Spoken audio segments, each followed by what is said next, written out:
அனைவருக்கும் வணக்கம்.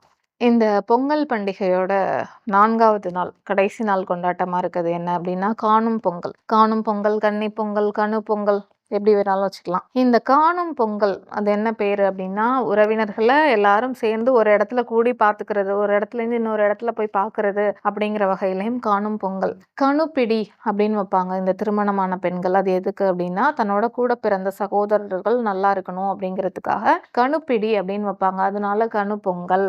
கன்னி பொங்கல் அப்படின்னும் பேர் உண்டு. அது என்ன கன்னி பொங்கல் அப்படின்னா, திருமணமாகாத பெண்கள்லாம் ஒரு இடத்துல கூடி பொங்கல் வச்சு இந்த கன்னி பொங்கல் அன்னைக்கு வழிபாடு பண்ணுவாங்க. அதனால இதற்கு பேரு கன்னி பொங்கல். இப்படி பெயர் காரணம் இதுக்கு உண்டு. இதுவும் பொங்கல் எப்பெல்லாம் கொண்டாட ஆரம்பிச்சோமோ அப்போலேருந்து இந்த பொங்கல் பண்டிகையோட 4வது நாள் இந்த விழா கொண்டாடப்படுது. இன்னும் சில இடத்துல கிராமப்புறங்கள்ல என்ன பண்ணுவாங்கன்னா, இந்த மார்கழி மாதங்கள்ல போடக்கூடிய கோலங்கள்ல பூசணி பூ வச்சு தினமும் சாணத்துல பிள்ளையார் பிடிச்சு வைப்பாங்க. இந்த 30 நாள் பிடித்து வைக்கக்கூடிய பிள்ளையாரையும் சேர்த்து எடுத்து இந்த காணும் பொங்கல் அன்னைக்கு கொழுக்கட்டை, மோதகம் அப்படின்னு சொல்றோம் இல்லையா, மோதகம் செஞ்சு வழிபாடு பண்ணி பக்கத்துல இருக்கக்கூடிய நீர்நிலைகள்ல இந்த சாண பிள்ளையாரை கொண்டு போய் விடுறதும் வழக்கம். இந்த மாதிரி அவங்கவுங்களுக்கு ஏற்ற மாதிரி, அவங்கவுங்க குடும்ப வழக்கத்துக்கு ஏற்ற மாதிரி இந்த காணும் பொங்கல் பல வகையில கொண்டாடப்படுது. முதல்ல இந்த காணும் பொங்கல்ல என்ன பண்ணுவாங்கன்னா, காலையில தங்கள் வீட்டுல செய்யற உணவுகளையே சாப்பிட்டுக்குவாங்க எல்லாரும்.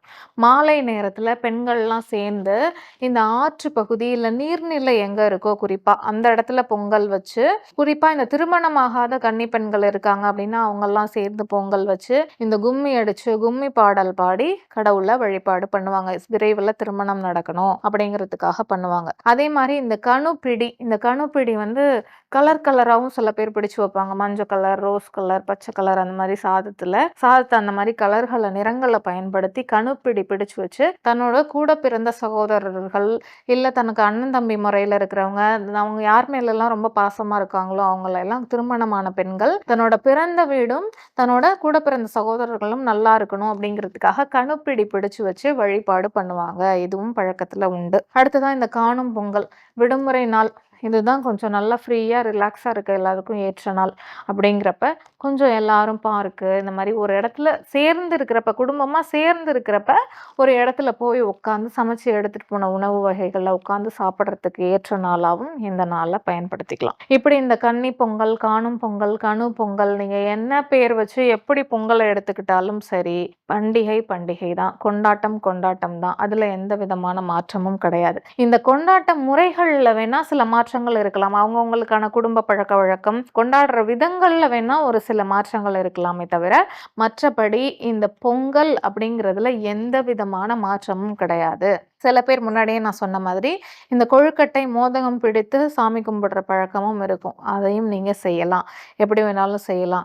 இல்லை புதுசாக தான் நாங்கள் இந்த மாதிரி கொழுக்கட்டை வச்சு சாமி கும்பிடலாம், அதுவும் உங்களோட விருப்பம். இல்லை சில பேர் என்ன பண்ணுவாங்க அப்படின்னா, இந்த காணும் பொங்கல் அன்னைக்கு ஊருக்கு கிளம்பணும், வேலை விஷயமா நாங்கள் கிளம்பிட்டோம், எங்கள் கொழுக்கட்டை இந்த மோதகம்லாம் செய்ய எங்களுக்கு நேரம் இருக்குது அப்படின்னு நினச்சிங்கன்னா, பொங்கல் அன்னைக்கே இந்த பொங்கல்லாம் செய்வீங்க இல்லையா, அதையெல்லாம் இந்த சாண பிள்ளையாரோட எடுத்து வச்சு பக்கத்தில் இருக்கிற நீர்நிலைகளில் கரைச்சிருவாங்க. அதுவும் பழக்கம் உண்டு. உங்களுக்கு எப்படி பழக்கமோ, உங்களோட குடும்பத்துக்கு எப்படி பழக்கமோ அந்த மாதிரி கொண்டாடுங்க.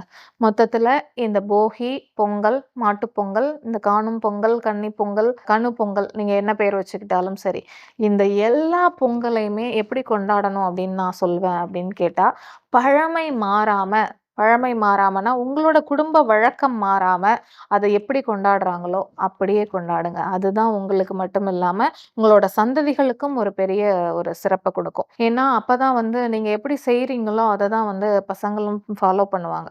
அதனால முடிஞ்ச வரைக்கும் இந்த பழமை மாறாம பழக்க வழக்கத்தை மாத்திடாம அது எந்த பொங்கலா இருந்தாலும் கொண்டாடுங்க. இந்த பொங்கல்னு இல்லை, எந்த பண்டிகை எடுத்துக்கிட்டாலும் பழமை மாறாம கொண்டாட பழக்கப்படுத்திக்கோங்க. இப்படிப்பட்ட இந்த பொங்கல் திருநாளோட 4வது நாளா இருக்கிற இந்த காணும் பொங்கல்ல கிராமப்புறங்களை பொறுத்த வரைக்கும் இந்த விளையாட்டுகள்லாம் நடக்கிறது உண்டு. காலையில ஆரம்பிச்சு மாலை இரவு வரைக்குமே சில ஊர்கள்ல எல்லாம் விளையாட்டு போயிட்டு இருக்கும். அதையும் நீங்க பார்த்திருப்பீங்க. அப்படி நீங்க ஊர்ல இருக்கீங்க, அந்த விளையாட்டுகள்ல கலந்துக்கலாம்னா தாராளமா கலந்துக்கோங்க.